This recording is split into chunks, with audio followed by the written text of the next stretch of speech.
So if you haven't had a chance to see the Chris Duffin warm-up on Super Training on Mark Bell's channel, there's a link in the description. You probably want to watch that first if you're curious to actually see all the explanations done by the amazing Chris Duffin. I'm actually doing the warm-up here in this video because I wanted to record it and kind of give you my take on it. Because when you do this stuff, I figure so this is basically a supplementary guide to the original video. So if you haven't watched it, this is not going to be very useful for you. I really think that you got to watch the first one, but I want to talk about it here today.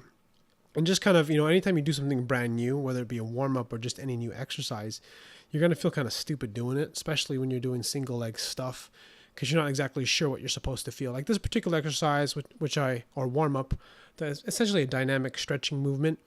And kind of what you're trying to do, the thing you want to imagine, because I listened and watched a video, and you can see this is essentially what I'm looking at my phone, as you can kind of see the little screenshot there. But what you're trying to do is you're trying to get into the tight corners of your adductors typically, because most people are going to be very tight in those areas.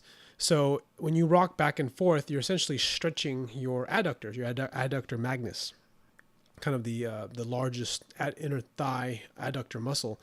And at the same time, what you're doing is you're also activating the glutes as you kind of rock side to side.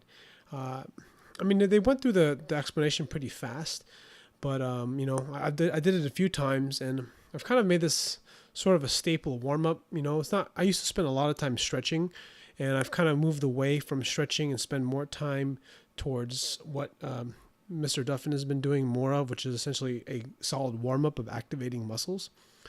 This one just feels weird. You're going to have to do it a few times before you get the feel of it, but you're basically stretching your inner thigh and squeezing your glutes as you rock back and forth. And that's essentially all you're doing.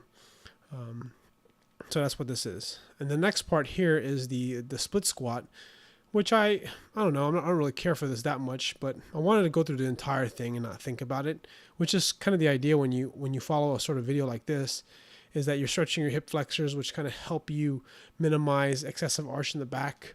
So this is a good staple to warm up the quads. And I felt like I got a lot out of it. I definitely, in comparison to how I would normally warm up or stretch, this has been a big difference. So if you haven't tried it, I really think you should staple it into your program. You should be able to finish it within about 10 minutes, assuming you don't do any rolling, of course, in addition to rolling, I guess. Now this one here, I kind of want to talk about as well. This is the windmill. I think he called it the airplane. Another exercise that I learned years ago is called the windmill, and you would basically do the same movement. And what you're doing is when you turn in, you see me turning in my body as I hold on to the rack there, you're trying to sink your hip into your socket. That's kind of what Silent Mike was saying. And again, it's really more of a feeling than it is really something that you can actually see. You just kind of feel like sort of a restriction, and you're pushing into that capsule.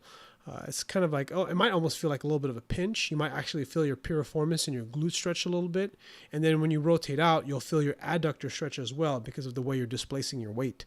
So if you have a question about the warm-up, or maybe you have any other questions about kind of what is, what you like to do as far as, I don't know, stretching, warming up, or any questions about what I do, or even questions about Chris Duffin's video on super training, please feel free to leave a comment. I just wanted to make this video.